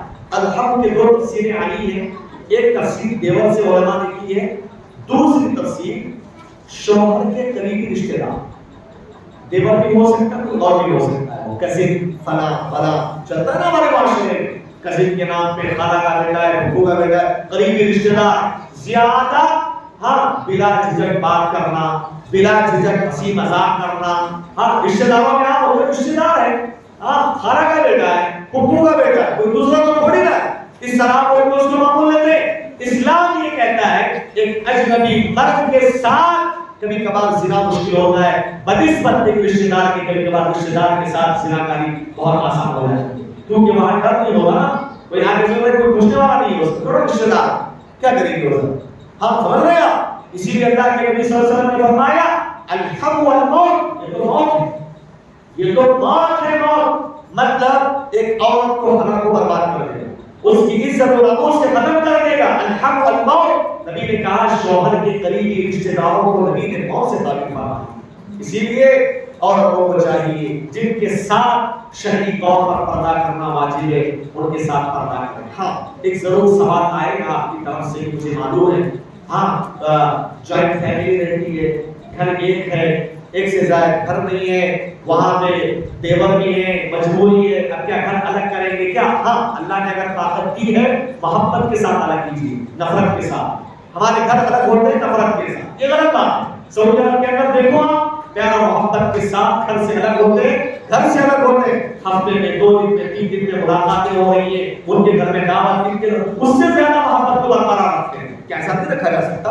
ہمارے معاملہ ایسا ہے جب تک کوئی دنیا کا کوئی ریزن نہیں آئے گا اختلافات پیدا ہو تب تک رہیں گے. جب الگ ہوں گے نا گالیاں دے گا، ہاں ایک دوسرے سے اختلاف کر کے ایک دوسرے سے نفرت کر کے ہمیشہ کے لیے الگ ہو جائیں گے. یہ کون سی بات ہوئی؟ آپ محبت سے الگ ہو، شرعی ناحیے سے الگ ہو. اللہ نے اگر آپ کو طاقت دیا ہے تاکہ آپ حجاب کی جو شرعی حدود ہے اس پر پابندی کرنے کے لیے، اگر مجبوری بھی ہے تب بھی ایک عورت کی ذمہ داری ہے کہ وہ جتنا ہو سکے وَاتَّقُوا اللَّهَ مَا اسْتَطَعْتُمْ، اللہ سے ڈرے طاقت بھر. اور دیور سے یا کسی شوہر کے دوسرے رشتے دار جو اس کے لیے اجنبی ہوتے ہیں وہ احتیاط کریں، بلا ضرورت بات نہ کریں. پہلی بات ہاں جب ضرورت پڑنے پر بات بھی کرے، دیوار کے آڑ میں بات کرے، یا اگر کبھی کبھار چھوٹا گھر ہوتا ہے تو سامنے آنا جانا ہو تو دوپٹے کے ساتھ، پورے دوپٹے کے ساتھ. ایسا نہیں کہ وہ برقع پہن کے کریں، ایسا نہیں ہو سکتا. یہ مشقت زیادہ ہو جائے گا، زیادہ مشقت ہوگی عورت کے لیے. لیکن جو وہ لباس میں رہتی ہے وہ ہم لباس میں ڈھنگ کا لباس پہن کے رہے. ہاں بے ڈھنگ کا لباس پہن کے وہ اس کی زینت کو ظاہر نہ کرے، ایسا تو کر سکتی ہے. اور فَاتَّقُوا اللَّهَ مَا اسْتَطَعْتُمْ، مجبوری کے وقت جتنا اللہ سے ڈر سکتی ہو ڈرو. یہ مینٹیننس کرنے کی پیارے نبی صلی اللہ علیہ وسلم نے تعلیم کی ہے. اسی طریقے سے عورت کو چاہیے بغیر کسی محرم کے وہ سفر نہ کرے. یہ سب فتنوں کو جنم دینے والی چیزیں اور فتنے میں مبتلا ہوتی ہے. آپ کو معلوم ہے نا سفر میں شیطان زیادہ بھڑکاتا ہے. عورت اکیلی سفر کر کے چلی گئی اور وہاں زیادہ چانسز ہوتے ہیں کہ شیطان اس کو فتنے میں مبتلا کرے، اس کے ذریعے بڑوں کو فتنے میں مبتلا کرے. میں ایک واقعہ بتاتا ہوں آپ کو. بعض ہماری خواتین پوچھتے ہیں کہ حج اور عمرے میں بغیر محرم کے جا سکتی ہے کیا؟ تو صحیح بات یہ ہے کہ حج اور عمرے میں نہیں جا سکتی نا، اور بغیر محرم. اگر محرم نہیں ہے تو اس کا حج فرض نہیں ہے. اس کے پاس پیسہ ہے، دولت ہے، سب ہے، لیکن محرم نہیں ملا تو فرض نہیں ہے اس میں حج. اس میں پورا فرض نہیں ہے، ٹینشن نہیں کوئی. یا اللہ تعالیٰ نے معافی کر دیا اس کے لیے، محرم نہ بھی لیتی ہو جائے کہیں کوئی ٹینشن نہیں. وہ ایک مرتبہ ایسے ہوا، ہم بولتے نا حج میں جا رہی ہے، عمرے میں جا رہی ہے، اتنی بڑی بات ہے، وہاں کون سا خرابی ہو جائے گی بھائی؟ یہ علماء بولتے ہیں کہ حج جاؤ بغیر محرم کے، ہاں اسلام میں منع، وہاں کون سی خرابی ہو جائے گی؟ وہاں تو بہت بڑی عبادت کے لیے ہم جا رہے ہیں. ہم اللہ کے طواف کرنے جا رہے ہیں، مسجد نبوی جا رہے ہیں، ہم مدینہ رسول صلی اللہ علیہ وسلم جا رہے ہیں. وہاں کیسی خرابی ہوتی ہے؟ خرابی شیطان مدینے مکہ میں نہیں رہتا کیا؟ شیطان وہاں بھی، مسجد حرام میں بھی شیطان ہے، مسجد نبوی میں بھی شیطان ہے، بھڑکاتا ہے وہ آپ کو. میرے بھائیوں خواتین اسلام، یہ صالح بن عبداللہ السوہیلی مدینہ المنورہ کی آفیشل میں ہوتی فی الوقت تو ہم اس وقت مدینہ میں تھے. ایک واقعہ سامنے آیا. ایک آدمی آتا ہے جو عمرہ کرنے کے لیے حالت احرام ہے. ایک عورت کی آدمی بغیر محرم کے اکیلی آئی ہے عمرہ کرنے کے لیے. آئی ہے، ہوا یہ حالت احرام میں ہے تو ہم عمرہ نہیں کیے، عمرہ نہیں کیے. کیا کیے؟ ایک دوسرے سے دیکھا، پسند کیا، دونوں جا کر شادی کر دی. وہی حالت احرام. حالت احرام میں شادی کرنا پہلی بات تو حرام، جائز نہیں. اور دوسری بات وہ عورت نے جو شادی کیا اس کا ولی نہیں تھا، بغیر ولی کی شادی ہوتی نہیں ہے. اس نے شادی کیا، شادی کر کے آنے کے بعد مسجد نبوی میں صالح بن عبداللہ السوہیلی مفتی سے سوال کر رہا ہے. سوال یہ کر رہا ہے کہ مفتی صاحب، میں نے حالت احرام میں ایک لڑکی کو پسند کیا، شادی کیا، ہم آپس میں ملے بھی، اور میں یہاں مدینہ رسول صلی اللہ علیہ وسلم آیا ہوں. میں نبی صلی اللہ علیہ وسلم اور ابو بکر اور عمر کی قبر کی زیارت کرنے کے لیے گیا اور میں ان سے مخاطب ہو کر کہا اے اللہ کے نبی میں نے اس لڑکی سے شادی کی ہے آپ گواہ رہیے ابو بکر آپ گواہ رہیے عمر آپ گواہ رہیے ایک تو ایسے لوگوں کو گواہ بنا رہے جو اس دنیا سے نکل چکی دوسرا گناہوں پر گواہ بنا اللہ کے نبی اور حضور کو کتنی بڑی ہستیوں زنا کر کے تو گواہ بنا رہے وہ جب صالح بن عبداللہ الصہیبی کے سامنے آیا کتنے ناراض ہوئے فتویٰ دینے سے پہلے بہت ڈانٹا سعودی عرب کے علماء اتنا زور سے بولتے نہیں کسی کو بولا اللہ سے ڈر اللہ کے بندے زور سے چلایا مسجد نبوی میں اور کہا تمہاری شادی ہوئی ہی نہیں ہے تم اللہ سے توبہ کرو اور ان کے جملے یہ تھے تم اس مقدس زمین پر عمرہ کرنے کے لیے آئے تھے یا زنا کرنے کے لیے یہ الفاظ تھے ان کے تم زنا کرنے آئے تھے یا عمرہ کرنے ہاں یہ فطری بات ہاں شیطان لگا ہوا ہے ایک عورت جب گھر سے باہر نکلتی ہے تو شیطان اس کے پیچھے پڑ جاتا ہے اس کو مزین کر کے دکھاتا ہے مردوں کو اس کو اپنا شکار بنا دیتا ہے عورت کا استعمال کرتا ہے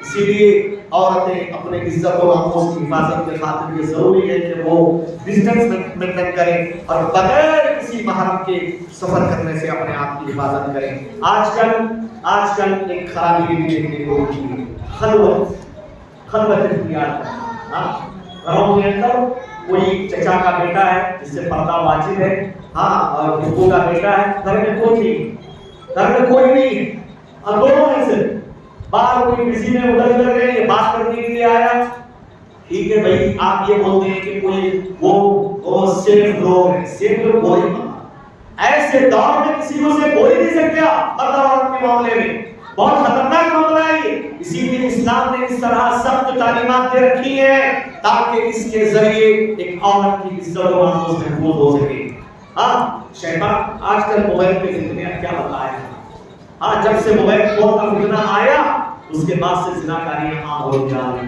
تو یہ جو خلوت اختیار کرنے کا ہوگا خلوت اس کو ہوگی کوئی اجنبی لڑکی اور لڑکا ایسی جگہ جمع ہو جائیں دونوں جن کو کوئی نہیں دیکھ رہا اس کو بولتے ہیں خلوت اور آپ کو معلوم ہے کسی بڑے شاپنگ مال میں آپ چلے جائیں لفٹ میں بھی اگر کوئی لڑکی ہے صرف اکیلی ہے اور وہ لفٹ کلاس والا نہیں ہے وہ پورا بند لفٹ ہے اور لڑکا باہر کھڑا ہے وہ اپنا فلور کا بٹن دبایا کھلی آگے لفٹ ہو دیکھا لڑکی ہے صرف وہ نہیں جا سکتا وہاں اگر وہ جائے گا اس کو بند کرے گا تو لوگوں نے بھی ہوگا اور کوئی نہیں دیکھ رہا ہوگا یہ خلوت بھاگا اگر مجھ سکے تو کیوں نہ ہو حرام ہے یہ خلوت محرمہ ہے اسلام نے اس سے منع فرمایا ہے آج تصاویر کیا ہوتا ہے بھائی آپ گھر کے کچھ خادم جن لوگوں کے گھر تھوڑا بڑے ہیں گھر کے کام کاج نہیں ہوتے خادم کو رکھ دیا بلا کے کام کر رہا ہے وہ